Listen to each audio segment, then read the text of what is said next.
Assalamualaikum warahmatullahi wabarakatuh. Alhamdulillah wa syukurillah, la haula wa la quwata illa billah. Anak-anakku, siswa-siswi baru kelas 10 SMA Muhammadiyah 3 Tulangan yang berbahagia. Alhamdulillah, kita bersyukur kehadirat Allah atas limpahan nikmat dan rahmatnya. Pada hari ini kita berjumpa kembali dalam kegiatan MPLS SMA Muhammadiyah 3 Tulangan 2020 dalam keadaan sehat walafiat. Mudah-mudahan Allah senantiasa menjaga kita, Allah senantiasa memberikan kita kekuatan untuk terus menggali potensi, untuk terus berprestasi di SMA Muhammadiyah 3 Tulangan.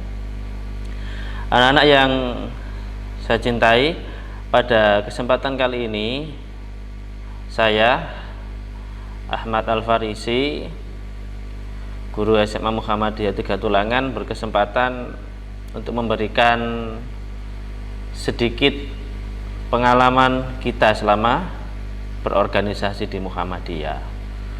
Jadi di Muhammadiyah itu sendiri ada yang namanya organisasi otonom atau yang dimaksud dengan Ortom Muhammadiyah. Dan Ortom Muhammadiyah ini ada sekitar 7 anak-anak yang harus kita ketahui. Yang pertama ada Aisyah, ada Nasihatul Aisyah, ada Pemuda Muhammadiyah, ada Hizbul Waton, ada IMM, ada Tapak Suci, ada IPM, yang kesemuanya itu berfungsi sebagai organisasi pelapis yang mendukung langkah kerja dan juga pergerakan Muhammadiyah itu sendiri. Jadi ketika pendiri Muhammadiyah Kiai Haji Ahmad Dahlan mendirikan organisasi Muhammadiyah, maka sebagai pendukung pergerakan Muhammadiyah itu sendiri, Kiai Haji Ahmad Dahlan mendidik, mengkader beberapa putra daerah di Jogja saat itu, yang mayoritas semuanya juga adalah anak-anak muda. Karena apa? Di tangan para anak-anak muda itulah nasib suatu bangsa akan mampu mencapai puncak kejayaannya. Bahkan Bung Karno pun mengatakan, beri aku 10 pemuda akan aku goncangkan dunia. Itu berarti menandakan betapa pentingnya peran Anda semua, peran anak-anakku semua sebagai penerus generasi penerus bangsa yang mampu membawa bangsa kita untuk menjadi lebih baik.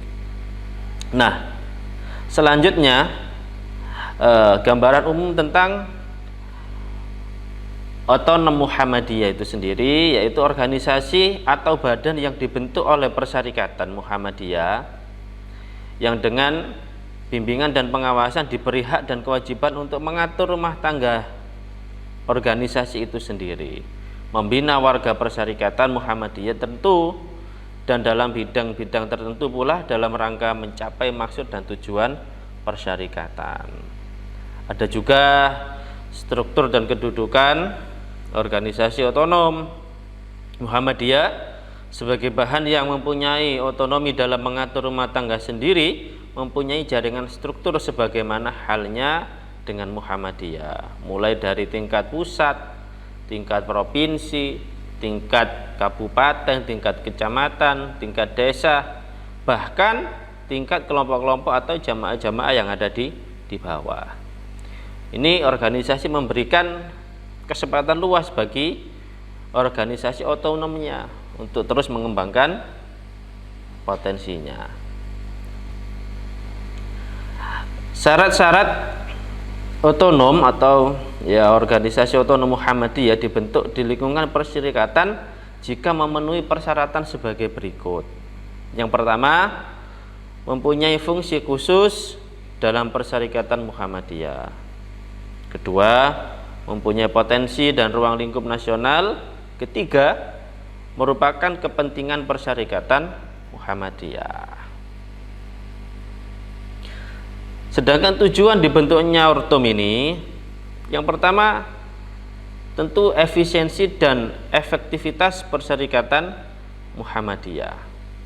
Bahkan Ortom atau organisasi otonom ini juga merupakan wadah pembibitan Muhammadiyah untuk mendapat kader dan melanjutkan estafet kepemimpinan Muhammadiyah, sebagai wadah untuk membentuk, melahirkan kader-kader yang akan mengemban amanah di masa yang akan datang. Yang kedua, selain itu, Ortom juga sebagai pelopor, pelangsung, dan penyempurna amal usaha Muhammadiyah. Yang ketiga, dinamika Perserikatan Muhammadiyah yang terus mengalami perubahan, maka dibutuhkan organisasi pelapis, yaitu 7 organisasi otonom tadi. Keempat, kaderisasi. Sangat jelas di semua organisasi tentu program kaderisasi ini adalah program yang begitu vital, begitu penting dalam diri organisasi. Tanpa kaderisasi maka organisasi itu tidak akan ada apa-apanya. Maka dari itu, salah satu otonom nanti yang akan kita bahas di sini yaitu IPM, yang akan lebih banyak kita bahas di sini nanti. Dan kita nanti juga akan ngundang ketua IPM-nya. Gak usah khawatir anak-anak. Nanti akan kita hadirkan di sini segera. Kemudian kewajiban Ortom, yang pertama melaksanakan keputusan Perserikatan Muhammadiyah. Kemudian menjaga nama baik Perserikatan Muhammadiyah. Jangan sampai Ortom malah merusak citra dan nama baik Perserikatan Muhammadiyah. Yang ketiga, membina anggota-anggotanya menjadi warga dan anggota Perserikatan Muhammadiyah yang baik. Kemudian membina hubungan kerjasama yang baik dengan sesama Ortom, antara IMM dengan pemuda, IPM dengan NA Nasyatul Aisyah, HW dengan Tapak Suci. Semuanya harus bersinergi untuk mewujudkan cita-cita Muhammadiyah itu sendiri. Kemudian melaporkan kegiatan-kegiatannya kepada pimpinan Perserikatan Muhammadiyah, menyalurkan anggota-anggotanya dalam kegiatan gerak dan amal usaha Perserikatan Muhammadiyah sesuai dengan bakat, minat, dan kemampuan. Jadi Ortom tidak membatasi bakat, minat, dan kemampuan para anggotanya. Semuanya diberikan kebebasan untuk mengekspresikan potensi-potensi yang dimiliki selama tidak menyimpang atau tidak menyalahi kaidah-kaidah syariat Islam maupun kaidah-kaidah dalam Muhammadiyah itu sendiri. Banyak bakat, minat, dan kemampuan dari kader-kader Muhammadiyah yang bisa diterapkan untuk membawa kemajuan di organisasi otonom itu sendiri. Kemudian ada hak Ortom juga. Apa hak-hak organisasi otonom itu? Apa saja hak-haknya? Yang pertama, mengelola urusan kepentingan, aktivitas, dan amal usaha yang dilakukan organisasi otonomnya. Kedua, berhubungan dengan organisasi badan lain di luar Perserikatan Muhammadiyah. Yang ketiga, memberi saran kepada Perserikatan Muhammadiyah baik diminta atau atas kemauannya sendiri. Ini. Jadi harus punya inisiatif. Yang keempat, mengusahakan dan mengelola keuangan sendiri. Nah, di antara tadi yang sudah Anda simak di awal tadi, yang sudah disimak oleh anak-anak di awal tadi, ada 7 di sini. Ada Aisyah, Pemuda Muhammadiyah, Nasyatul Aisyah, ada IPM, Ikatan Pelajar Muhammadiyah, IMM, Ikatan Mahasiswa Muhammadiyah, Pemuda Muhammadiyah, Tapak Suci Putra Muhammadiyah, Hizbul Waton, yang semuanya itu merupakan organisasi yang mendukung gerak kerja daripada Muhammadiyah itu sendiri. Aisyah didirikan 19 Mei 1917 Masehi. Tepatnya 27 Rajab 1335 Hijriah. Untuk pemuda Muhammadiyah berdirinya 2 Mei 1932, tepat di tanggal 26 Dzulhijjah 1350 Hijriah. Ada Nasyiatul Aisyah. Kapan berdirinya? 16 Mei 1931, bertepatan dengan 28 Dzulhijjah 1345. Ada Ikatan Pelajar Muhammadiyah 18 Juli 1961, tepat di tanggal 5 Syafar 1381 Hijriah. Ikatan Mahasiswa Muhammadiyah 14 Maret 1964. Tapak Suci 13 Juli 1963. Hizbul Waton didirikan pada tahun 1918. Kita masuk pada masing-masing organisasi otonom itu sendiri. Yang pertama ada Aisyah. Jadi Muhammadiyah patut bersyukur karena memiliki organisasi pelapis yang sangat lengkap, mulai dari Ortum yang membina para ibu-ibu, ya. Ortum apa itu yang membina para ibu-ibu? Ortum itu kita kenal dengan Aisyah, organisasi perempuan Perserikatan Muhammadiyah, yang merupakan gerakan Islam dan dakwah amar ma'ruf nahi mungkar, berasaskan Islam dan bersumber pada Al-Quran dan As-Sunnah. Jadi banyak sekali kegiatan yang dilakukan oleh ibu-ibu Aisyah. Bahkan salah satu amal usahanya adalah rumah sakit Aisyah. Kalau di Tulangan sendiri ada rumah sakit Siti Fatimah, ya. Itu pun amal usaha milik Aisyah. Kalau di Sepanjang ada rumah sakit Siti Khadijah, punya juga koperasi. Maka kalian para siswi, anak-anak putri yang nantinya terjun di Muhammadiyah, nanti juga kalian akan merasakan berorganisasi bersama organisasi otonom yaitu Aisyah.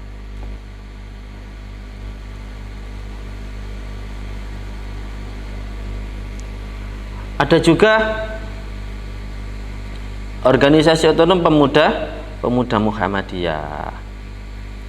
Pemuda Muhammadiyah ini organisasi otonom di lingkungan Muhammadiyah yang merupakan gerakan dakwah Islam amar ma'ruf nahi mungkar di kalangan pemuda, berakidah Islam dan bersumber pada Al-Quran dan Sunnah Rasulullah.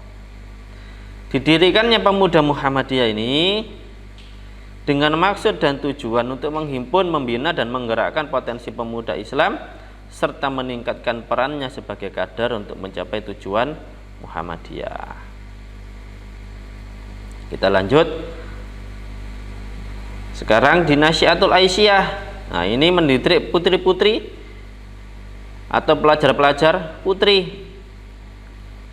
Prinsip gerakan Nasyiatul Aisyah ini sering juga disebut dengan Nasyiah, ya.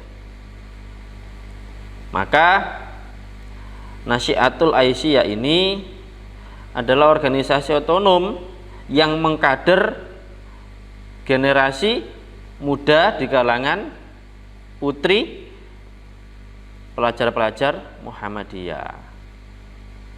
Jadi bergerak di bidang keagamaan, kemasyarakatan dan juga keputrian.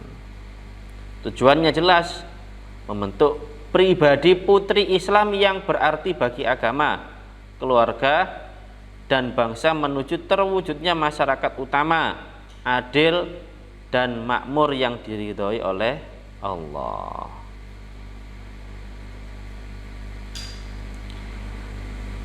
Kemudian kita lanjut, ada organisasi otonom berikutnya yaitu IPM ya. Kalau di sekolah-sekolah Muhammadiyah OSIS itu ya IPM ya. IPM ini yang menangani ya, pengkaderan di sekolah-sekolah Muhammadiyah ya, mulai tingkat SD, SMP, SMA ya. Maka dari itu nanti anak-anakku, siswa-siswa baru ini jangan ragu untuk ikut bergabung di IPM ya. Karena program-program yang ditawarkan benar-benar sangat bagus, mampu nanti kalian menggali potensi kalian di IPM. Kalian kerahkan segala potensi dan kemampuan kalian untuk berorganisasi bersama IPM ini. Ada Ikatan Mahasiswa Muhammadiyah, tingkatannya ini adalah para mahasiswa dan mahasiswi. Nanti ketika kalian masuk di perkuliahan ya, pasti IMM ini ada, kalau saya katakan di seluruh kampus di Indonesia pasti ada kader-kader IMM di situ. Baik itu di kampus Muhammadiyah sendiri maupun di kampus negeri. Ya. Sedangkan di mana fungsi IMM itu sendiri, yang pertama menegaskan bahwa IMM adalah gerakan mahasiswa Islam. IMM menegaskan bahwa kepribadian Muhammadiyah adalah landasan perjuangan IMM, menegaskan bahwa fungsi IMM adalah eksponen mahasiswa dalam Muhammadiyah, menegaskan bahwa IMM adalah organisasi mahasiswa yang sah dengan mengindahkan segala hukum, undang-undang, peraturan, serta dasar dan falsafah negara. Yang kelima, menegaskan bahwa ilmu adalah amaliyah dan amal adalah ilmiah. Nah, untuk yang suka bela diri ya, di Muhammadiyah juga mengkader putra-putrinya ya, tidak hanya kuat secara keilmuannya, pola pikir yang kuat, tapi fisik juga harus kuat, sebagaimana Rasulullah dalam sabdanya juga, al-mu'minun qawiyun khairu wa ahabbu minallah minal mu'minun dhaif. Mukmin yang kuat itu lebih baik dan lebih dicintai oleh Allah daripada mukmin yang lemah. Di tapak suci ini nanti ya, kalian akan diajarkan teknik-teknik bela diri yang tujuannya bukan untuk berkelahi ya. Ingat, tujuannya bukan untuk berkelahi tapi untuk membela diri kalau dalam keadaan terdesak. Dan prestasi tapak suci ini sudah mendunia ya, tidak hanya tingkat nasional, bahkan tingkat internasional. Bahkan tapak suci juga membuka cabangnya, ada yang di Jerman juga. Ini ketika para turis melakukan atraksinya di Jogja ini ya. Jadi prestasi-prestasi anak-anak tapak suci di sekolah-sekolah Muhammadiyah juga tidak usah diragukan lagi, karena sudah sangat mumpuni. Ada juga Hizbul Waton. Ini nanti Hizbul Waton lebih jelasnya nanti disampaikan oleh Bapak Abidin ya, selaku ya guru ekstra HW atau Hizbul Waton di Semamuga. Secara singkat, Hizbul Waton itu organisasi otonom yang bergerak di pendidikan kepanduan putra maupun putri.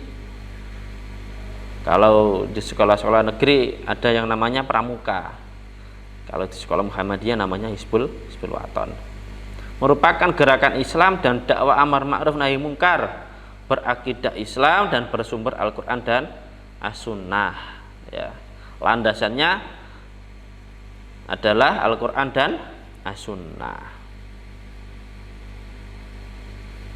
ya.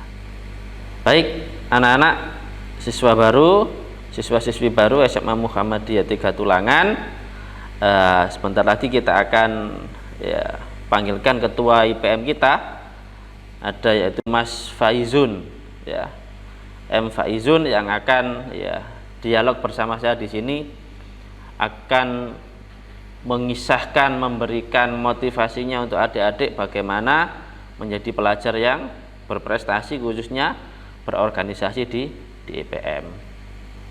Silakan Mas Faizun. Assalamualaikum Mas Faizun. Waalaikumsalam Pak Faris. Gimana kabarnya? Alhamdulillah sehat-sehat. Sehat ya? Sehat. Kegiatannya selama liburan apa aja ini? Oh, yang pertama mungkin pembelajaran, belajar Di rumah ya? Iya. Tetap. Untuk selalu. Untuk kegiatan IPM anak-anak Untuk kegiatan masih sering IPM, kumpul enggak? kumpul sering. Sering ya? Ya, kita ngobrol-ngobrol bareng. Kadang kita membuat suatu forum-forum online seperti itu. Dan kemarin terakhir yaitu bagi-bagi takjil di bulan puasa.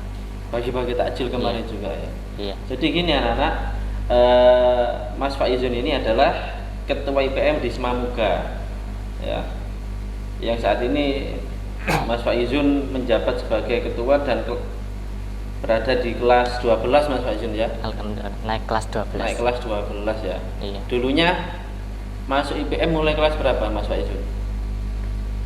Kalau saya sendiri mengenal IPM ketika masuk kelas 10. Kelas 10. Kelas ya? 10 SMA. Dan saat itu menjadi anggota. Menjadi anggota bidang perkaderan. Bidang perkaderan. Iya.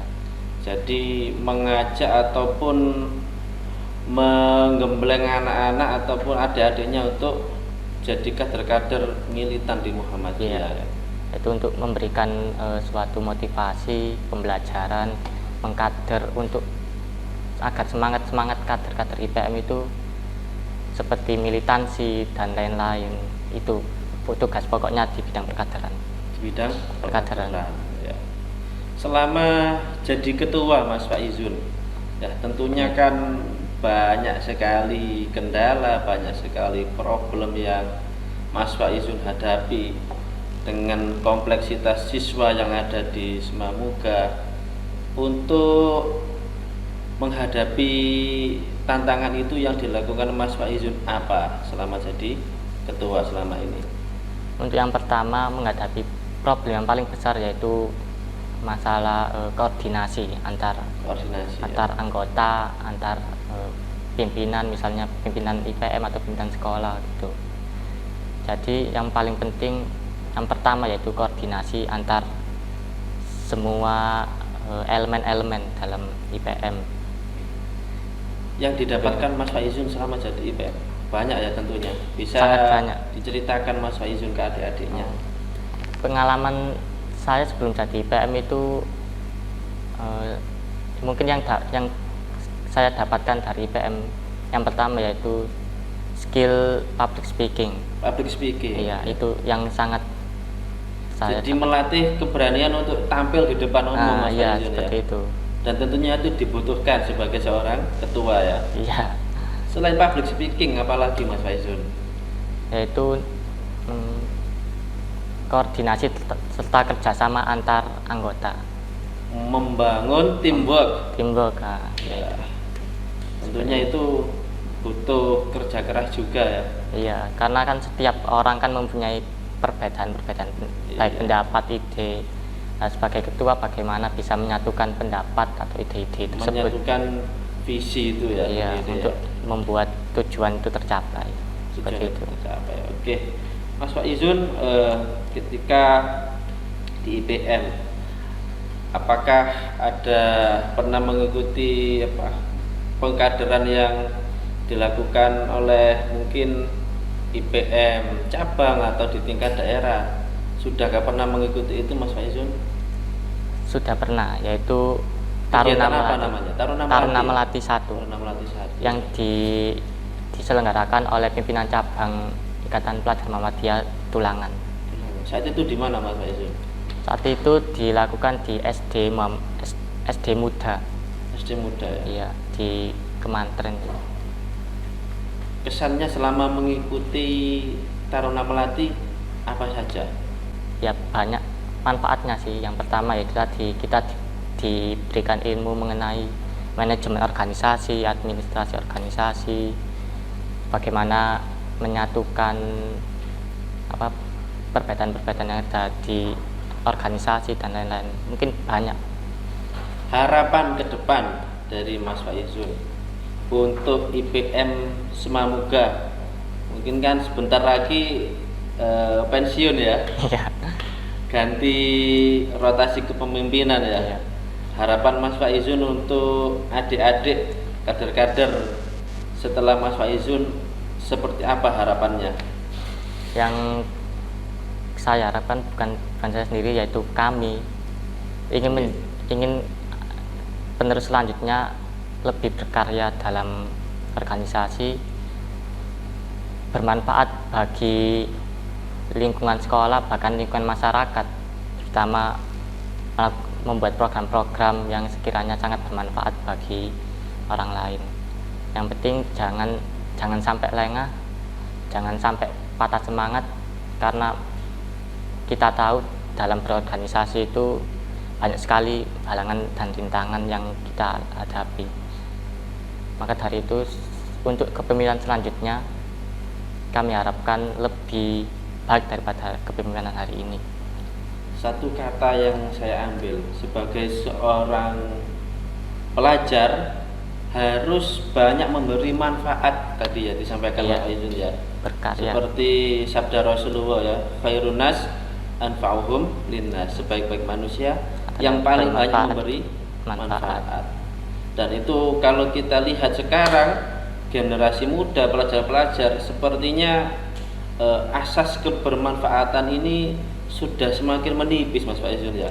Banyak kasus-kasus tawuran, narkoba, dan tentunya IPM ini nanti sebagai wadah untuk membentengi mereka dari hal-hal negatif itu tentunya Mas Faizun ya. Dan mudah-mudahan dari IPM ini nanti di Semamuga ini adik-adik siswa baru ya nanti bisa menyerap ilmu yang sudah dimiliki oleh kakak-kakak IPM-nya yang sudah berpengalaman menjadi anggota IPM, baik sebagai anggota maupun sebagai pimpinan harian. Mungkin ada tambahan lagi yang bisa disampaikan Mas Faizun, bagaimana tingkatan organisasi IPM ini berdiri mulai tingkat pusat, wilayah, daerah ataupun sampai di tingkat ranting, mungkin bisa dijelaskan oleh Mas Faizun agar adik-adik ini lebih paham. Monggo Mas Faizun. Untuk tingkatan yang pertama yaitu pimpinan pusat atau PP yang sebagai pimpinan tertinggi dalam IPM. Pimpinan ini berpusat di ibu kota Muhammadiyah yaitu Yogyakarta, dan ada juga yang di Jakarta. Di bawah pimpinan pusat ada pimpinan wilayah yaitu skalanya provinsi. Di bawah pimpinan wilayah ada pimpinan daerah yang skalanya kabupaten atau kota. Di bawah pimpinan daerah ada pimpinan cabang yang berskala kecamatan seperti Kecamatan Tulangan, Tanggulangin, Candi, dan lain-lain. Dan di tingkat di bawah pimpinan cabang yaitu pimpinan ranting seperti IPM Semamuga ini. Di pimpinan ranting juga ada dua tingkatan, dua pembagian maksud saya, yaitu ranting sekolah dan ranting desa, seperti itu. Jadi tingkat organisasi di IPM ini saling bekerja sama dalam mewujudkan visi dan misi IPM.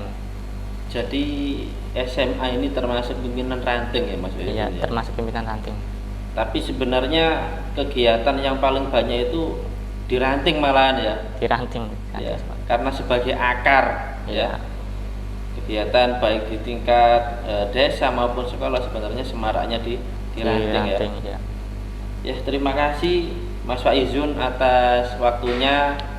Tetap semangat di dalam berorganisasi, khususnya sebagai anggota IPM, dan semoga adik-adik siswa baru nanti bisa meneruskan perjuangan dari kakak-kakak kalian, ataupun nanti ada yang berani bisa menggantikan Mas Faizun sebagai ketua, monggo karena di IPM ini adalah terbuka peluang bagi seluruhnya untuk saling berkompetensi, saling bersinergi demi terwujudnya misi utama, yaitu mewujudkan masyarakat Islam yang sebenarnya.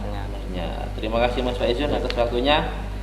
Demikian dialog kita dengan Ketua IPM Semoga mudah-mudahan bermanfaat dan banyak memberikan motivasi bagi siswa-siswi baru SMA Muhammadiyah 3 Tulangan. Kurang lebihnya mohon maaf yang sebesar-besarnya. Kita tutup dengan doa kafaratul majelis. Subhanakallahumma wa bihamdika asyhadu an la ilaha illa anta astaghfiruka wa atubu ilaik. Billahi fisabilil haq fastabiqul khairat. Wassalamualaikum warahmatullahi wabarakatuh.